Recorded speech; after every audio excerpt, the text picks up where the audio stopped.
Unboxing lensa Super Fisheye Apexel APL238F.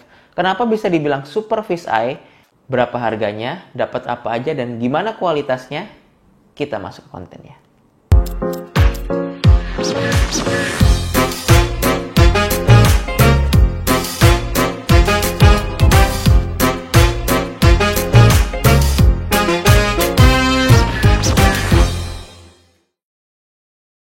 Sebelum kita masuk ke kontennya, di subscribe dulu ya teman-teman channelku ya, biar kalian gak ketinggalan sama video-videoku selanjutnya. Nah, terus kalau misalnya kalian pengen cari tahu tentang fotografi smartphone dan dunia fotografi smartphone, kalian bisa lihat di list videoku. Ngomong-ngomong soal fotografi buat smartphone, hari ini tuh aku beli ini teman-teman. Apexel APL238F. Ini merupakan sebuah Super Fisheye lens. Lensa ini aku beli di harga 185.000 di toko online. Ya, kurang lebih rate-nya sekitar 175.000 sampai 210.000 rupiah sih. Mirip sama kayak lensa 50 mm yang kemarin kita habis bahas. Nah, untuk link pembelian kalian bisa ngeliat di deskripsi, aku nanti taruh di sana ya. Sebelum kita masuk lebih jauh, aku pengen kasih tahu lensa fisheye itu merupakan sebuah lensa yang bisa nangkep gambar sangat lebar nih teman-teman. Rata-rata lensa fisheye itu nangkep gambar dengan sudut pandang itu 180 derajat. Nah, lensa ini nih, kenapa bisa dibilang super fisheye lens? Karena lensa ini bisa nangkep lebih dari 180 derajat. Berapa? Dia bisa nangkep sampai 238 derajat. Jauh lebih lebar dibanding lensa-lensa fisheye yang ada di pasaran. Ada dua jenis lensa fisheye ini teman-teman. Yang pertama circle fisheye lens dan yang kedua adalah diagonal fisheye lens. Untuk karakter dari circle fisheye lens itu kalian bisa melihat langsung di sebelah sini nih teman-teman. Kalian bisa lihat langsung dari namanya circle fisheye lens, berarti circle itu lingkaran atau melingkar. Karakter dari lensa ini adalah membentuk sebuah lingkaran pada tengah-tengah dari foto. Kekurangannya itu di pojok-pojok itu ada vignette-nya. Kayak begitu. Lalu untuk diagonal fisheye lens seperti ini. Kalian bisa lihat.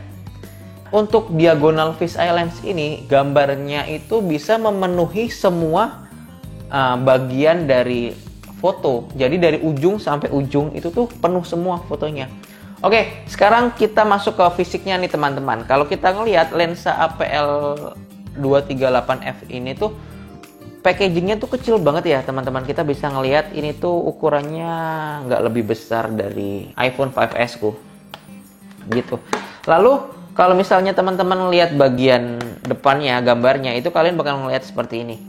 Packagingnya itu cenderung karakter warnanya itu merah sama si putih ya, kayak bendera kita Indonesia.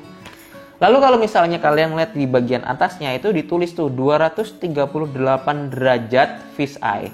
Lalu di sampingnya ada 4K HD imaging sama premium quality. Kalau dari namanya sih seharusnya udah menjanjikan banget ya. Di bagian belakangnya kalian bisa ngelihat langsung ada sampel-sampel foto menggunakan lensa ini. Itu ada foto gedung, foto binatang, foto orang, kayak begitu. Kalian bisa ngelihat langsung di packagingnya. Sama di bagian belakangnya juga kalian bakal bisa nemuin product specification. Lalu di bagian samping-sampingnya kayak biasa dia kasih tahu sosial medianya mereka. Lalu di bagian sampingnya, oh ini nih dia ada dapat zipper case teman-teman. Kalian bisa lihat dia bisa dapat zipper case sama jenis klipnya itu jenis klip yang jepitan, bukan yang diulir kayak kemarin 50 mm, tapi dia lebih karakternya jepitan. Nah, lensa ini kayaknya sih dikembangin sama Miao Lab. Bisa lihat di sini Miao Lab.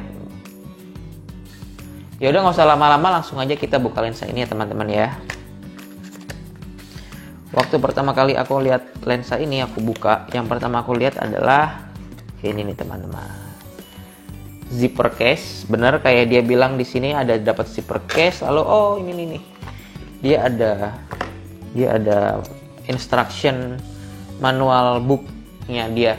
Beda banget sama yang 50 mm yang kemarin kita unboxing. Dia kan ada kayak katalognya ya. Di sini tuh lebih yang gambarnya itu black and white doang, terus ngasih tahu ini lens clipnya, terus jenis lensanya, terus cara pakainya ke smartphone sama cara masang ke klipnya. Ya udah, ini aku coba langsung buka. Di dalamnya itu kamu bakal nemuin ini nih teman-teman, klipnya. Kalian dapetin klipnya, dapetin lensanya, sama di dalamnya kayak biasa aku dapat microfiber lap buat lensa. Emang Apexel ini selalu ngasih ini sih kayaknya, bundlingannya selalu dikasih. Untuk klipnya, kita ngebahas klipnya sekarang teman-teman. Untuk klipnya itu beda sama kayak 50 mm kemarin ya. Kalau 50 mm kemarin kan klipnya aja terbuat dari kayak apa ya, aluminium ya, ABS gitu lah. Pokoknya dia besi aluminium gitu bahannya. Nah, kalau ini nih dia bahan klipnya itu agak sangsi aku. Dia terbuat dari plastik nih teman-teman. Tapi sih sebenarnya plastiknya juga cukup kokoh, cukup kuat. Tapi kelemahannya satu, tipe jepit begini itu tuh nggak sekuat kalau kamu pakai ulir kayak si 50 mm kemarin. Jadi kelemahannya ya dia gampang geser. Nanti kita coba tes aja ya ke handphone, kira-kira gampang geser atau enggak. Nah, untuk lensanya nih kalau kita lihat bareng-bareng, dia itu ada tutup bagian belakang sama tutup bagian depannya di luar pouch atau zipper case-nya ini ya teman-teman ya. Nah, ini nih jauh lebih baik dibanding si 50 mm kemarin. Karena kalau kemarin kita lihat ya, 50 mm itu kan nggak ada tutupnya. Ini dia dikasih tutup nih teman-teman. Terus di bagian belakang itu dikasih tutup juga. Jadi menghindari debu di bagian belakang sama debu di bagian depan. Gitu, oke banget sih ini untuk protection ya. Lalu di bagian materialnya, dia tuh terbuat dari aluminium keras gitu loh. Solid, terus cukup berat. Jadi kita di handlingnya tuh lebih mantep gitu pegangannya. Nah, ini aku buka ya. Ini aku buka, oh bagian belakang dulu. Bagian depan kan kayaknya spesial nih. Kita buka di bagian belakangnya. Mountingnya itu 17 mm gitu. Berarti ini sama kayak yang si 50 mm kemarin. Dia bisa dipasangin di case yang khusus buat masang lensa-lensa begini di smartphone. Untuk bagian belakangnya, kita lihat langsung nih. Kita pantulin kenain cahaya, dia tuh ada coatingannya nih teman-teman. Berarti kalau di sini tadi dia bilang multi coating itu benar. Dia ada coatingannya juga. Lalu di bagian depan, kalian bisa lihat langsung ini dia tuh nonjol ke depan banget gitu loh. Kelihatan kayak bisa ngelihat ke segala arah. Kayak gitu, terkesan seperti itu sih. Gitu. Nah, langsung aja kita ngasih lihat ke lampu. Ini kalau kita lihat bareng-bareng, ini tuh dia ada lapisan coatingannya. Bener-bener yang kalau kalian lihat nih langsung nih, itu tuh warnanya tuh bisa dapat warna ungu, dapat warna hijau, dapat warna biru gitu. Coatingannya warna-warni sih. Seharusnya dia bisa menghasilkan gambar yang lebih baik untuk kontrol ininya, lens flare-nya atau biasnya.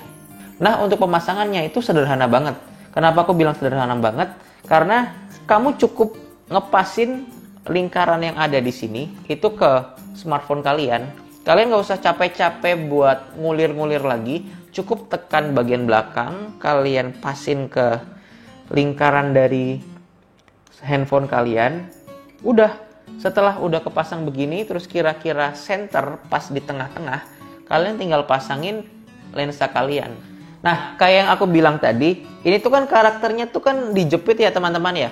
Kalau dijepit begini, itu tuh dia tuh kurang kuat. Nih ya, contoh nih, aku sentuh dikit aja. Tuh dia goyang. Tuh. Jadi saat dia goyang, ini tuh nggak pas di tengah lagi. Kekurangannya menurut aku sih gitu ya. Jadi dia nggak terlalu kuat. Oke, ini aku pasin lagi.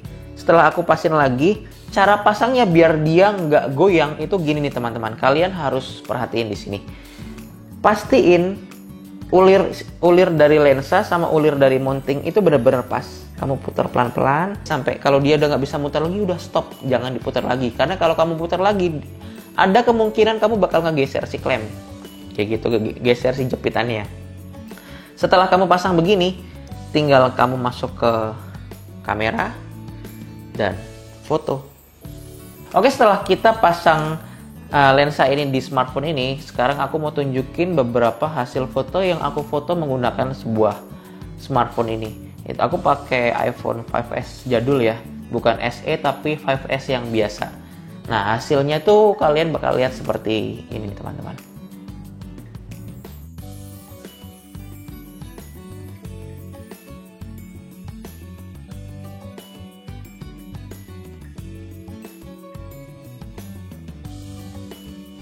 Untuk ketajamannya, kalau misalnya aku zoom ke 200%, hasilnya akan menjadi setajam ini di tengah-tengah nih teman-teman. Di tengah-tengah gambar kalian akan melihat setajam ini.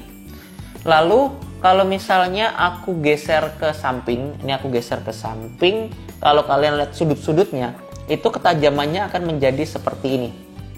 Di 200% ya. Kalian yang nilai sendiri gambar ini cukup tajam atau enggak buat ukuran lensa Superfish Eye apexel ini. Kalian bisa nilai kira-kira tajam atau enggak. Kalian bisa komentar ya teman-teman ya. Oke, balik ke sini. Aku mau kasih lihat ke kamu sampel dari flare lensa ini. Hasilnya akan jadi kayak begini. Kita bisa lihat bareng-bareng ya di layar sekarang di monitor. Kayaknya nih lens flare dari lensa ini jauh lebih baik dibanding sama lensa 50 mm yang kemarin sih. Tuh, kalian bisa ngeliat kan ada kayak pelangi-pelangi gitu. Dan kontrol dia buat menangkap cahaya itu jauh lebih baik dibanding yang 50 mm kemarin. Gimana? Keren banget kan lensa ini? Untuk harga 185.000 di luar kelemahan si klemnya tadi, lensa ini tuh bener-bener layak buat dibeli nih teman-teman. Kenapa? Pertama, kualitas gambarnya sangat baik. Menurut aku sangat baik ya, kan ini kan opini orang bisa beda-beda. Menurut aku ini hasil gambarnya tuh bagus banget. Dan harganya ini tuh menurut aku tuh murah banget. Karena yang aku tahu kalau untuk kualitas begini tuh mungkin bisa di range harga 300.000 atau 400.000. Tapi kamu bisa dapat di harga 185.000 ini, menurut aku ini worth banget buat dibeli. Perkembangan dunia fotografi ponsel makin hari itu makin nggak bisa dibendung lagi nih teman-teman. Banyak barang-barang baru, barang-barang bagus buat sebuah smartphone itu bisa berkarya lebih dan lebih lagi. Jadi tuh makin kesini itu nggak ada alasan lagi buat kita yang demen fotografi pakai smartphone itu ngomong, wah gua kurang alat nih, aku kurang alat nih, kayak gitu. So, kapan kamu mau mulai? Apa harus nunggu punya kamera DSLR atau kamera mirrorless dulu buat mulai foto-foto? Kayaknya kita mulai dari smartphone dulu deh. Nah, untuk panduannya, kalian bisa ngelihat konten-kontenku yang menurut aku sih cukup layak untuk bisa kamu praktekkan buat kamu belajar nih teman-teman. Jadi pastiin kamu subscribe channelku dan jangan lupa nyalain loncengnya biar kalian gak ketinggalan sama video-video selanjutnya yang pastinya makin hari makin aku buat sekeren-keren yang aku bisa. Yaudah, kayaknya segini dulu kali ya. Aku pamit, kita ketemu di next video dan jangan sampai alat menghalangi kalian buat berkarya.